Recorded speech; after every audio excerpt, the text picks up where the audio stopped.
Okay, so now we're going to be calculating the pH at the equivalence point of a titration. Now we are taking propionic acid, which I refuse to write this, so I'm going to write it as H prop, and we're going to be titrating it with a strong base, NaOH. So remember, in every single problem, whenever we're dealing with titration, number one, we're going to do the stoic.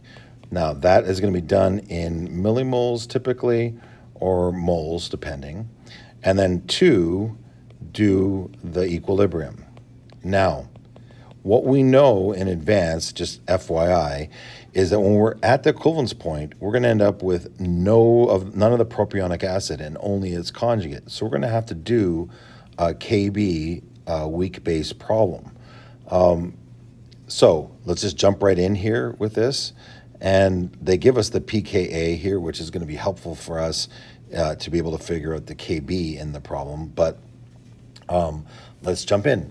So in this particular problem, they're giving us 0.5057 propionic acid, and we have 230 milliliters. So anytime that we have the volume and we have the molarity, we can solve for the moles of that, right? But before I do that, let's write our equation. And I want to gently remind you that whenever we look at NaOH, we could care less about the Na. So, and then also, I don't want to write this whole thing out. If you're doing it for AP graders, you might want to write this one time is equal to this so that they know. But I'm just going to write H prop. Remember, we have to do the stoichiometry first. H prop plus OH minus, and it's a one-way street because either one of these two is going to completely use up the other one. And since we're at the equivalence point, we know that this and this are going to be exactly the same amount. So let's put it over here, and we're going to end up with prop minus plus H2O, and we don't really care about the H2O. So let's figure out what our millimoles are of these things. Now, first things first, if we're going to plug these two numbers in here, so remember, molarity equals moles divided by volume, and if we rearrange that, molarity times volume equals moles. So let's do that for our H prop first, our propionic acid. So if we have our H prop and we start with our molarity, we're going to start with 0.5057 molar, and we're going to multiply that by our 230.0 milliliters. And when we do that, we're going to end up with 11.6311 millimole. Now, in our initial change in final, that means we have 11.6311 millimole of this, and since we're at the equivalence point, we know that we must also have 11.6311 millimoles of this. So and we have none of our propionic acid. So what's our change going to be? Well, we're going to lose 11.6311 from both of these, and we're going to gain 11.6311 millimoles over here, right? So we're going to end up with 0 of this, and we're going to end up with 11.6311 millimoles. Now, here's the thing. We know how many millimoles we have, but the only thing we have left is propionic acid. So we know that in our equation, we're going to have to throw this propionic acid into water, right? And I say propionic acid, I really meant propionate. Propionate plus water. We're going to react those two together. But for right now, in order to do that, we need to figure out what the volume is that we're dividing both these into. Now, here's what's interesting. They gave us the volume of the propionic acid, right? So I can put this down below here, 230.0 milliliters. I know that's one of the things that we put in. But we also know that they gave us the molarity of the NaOH, but they did not give us the milliliters. But we know that it has to be that the millimoles have to be equal to the same amount of millimoles that the propionic acid has. So we can rearrange our equation over here. So let's go to our molarity equals moles per volume. We can rearrange this and end up with volume equals moles divided by molarity. And since we know what our millimoles were from right here, 11.6311, we can put that on the top here, and then we know what our molarity is, and we can put that on the bottom. So let's just go ahead and do that, and we'll go 11.6311 on the top. That is our millimoles, and we're going to divide that on the bottom by 0.3597. And when we do that, we end up with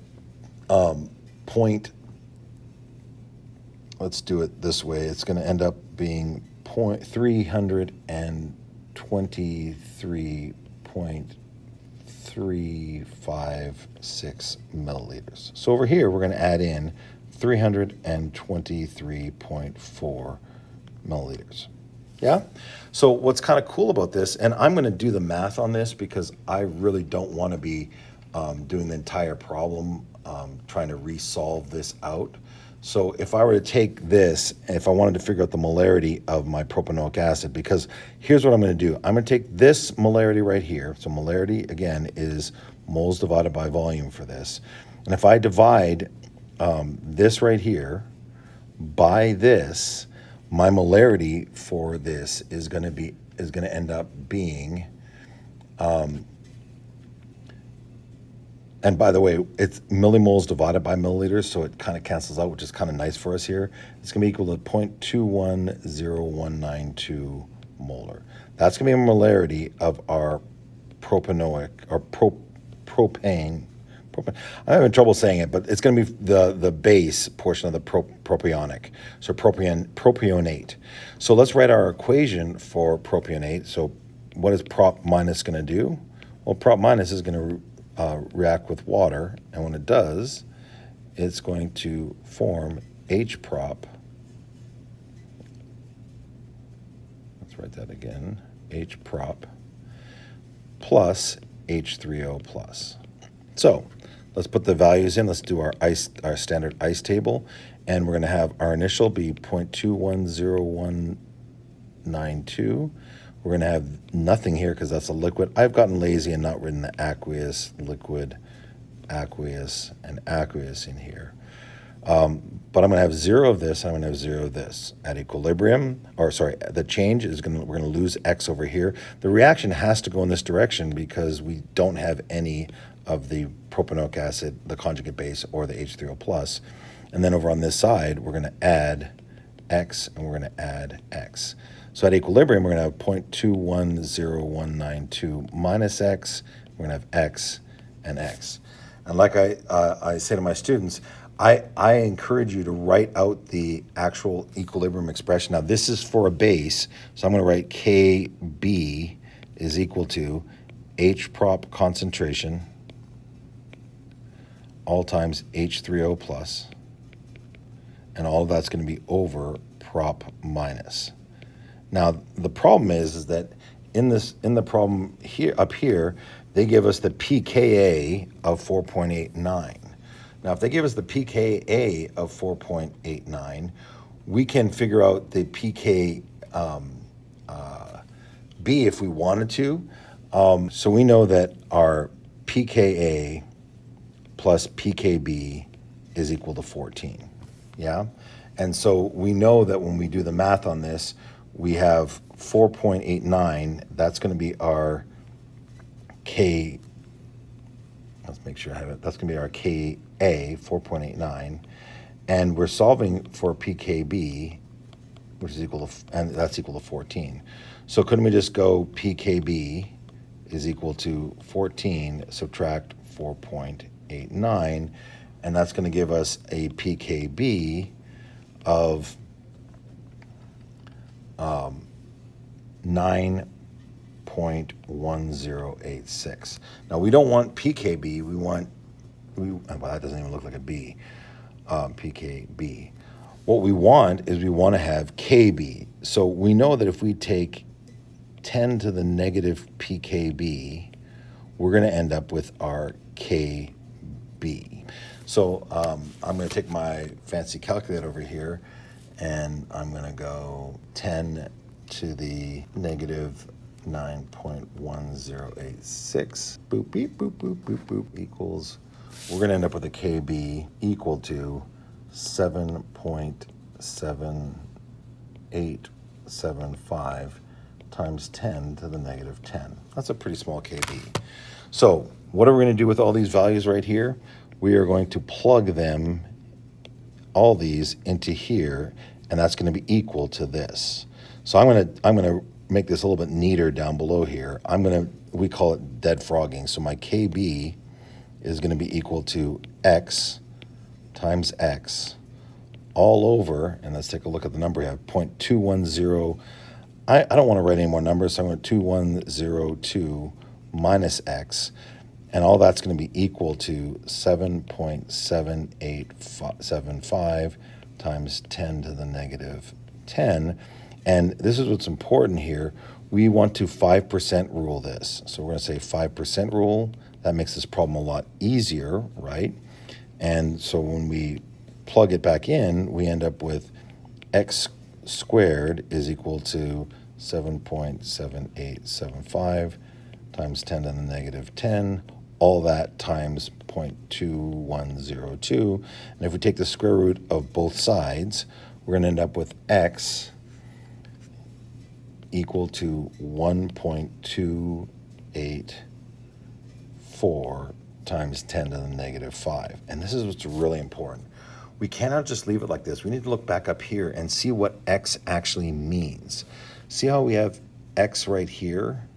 And by the way, this is a huge faux pas. I just realized this here. Since this is adding an H onto here. This is not H3O plus. Holy cow, man.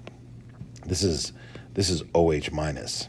So that whole problem, if you've been looking back and going, what the heck did you just do there? It was a blunder. That should be OH minus.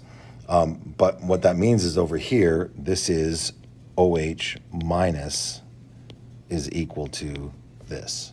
And if the OH minus is equal to that, we can figure out the POH by taking the negative log of that. And if we take the negative log of 1.284 times 10 to the negative 5, we end up with a POH of 4.8914, and if we go 14 subtract 4.8914, that's going to give us our pH, and our pH is going to be equal to 9.1042.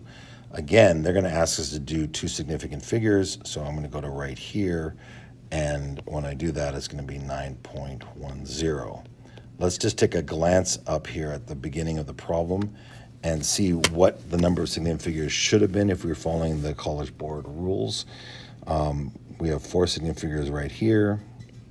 Let's get rid of that. We have 4 significant figures right here. We have 4 significant figures right here, 4 right here, and that's it. We have 2 right here, and we do use the Ka, so it should have 2 significant figures, so that actually works out pretty well. This is our correct answer. Hopefully this has been helpful.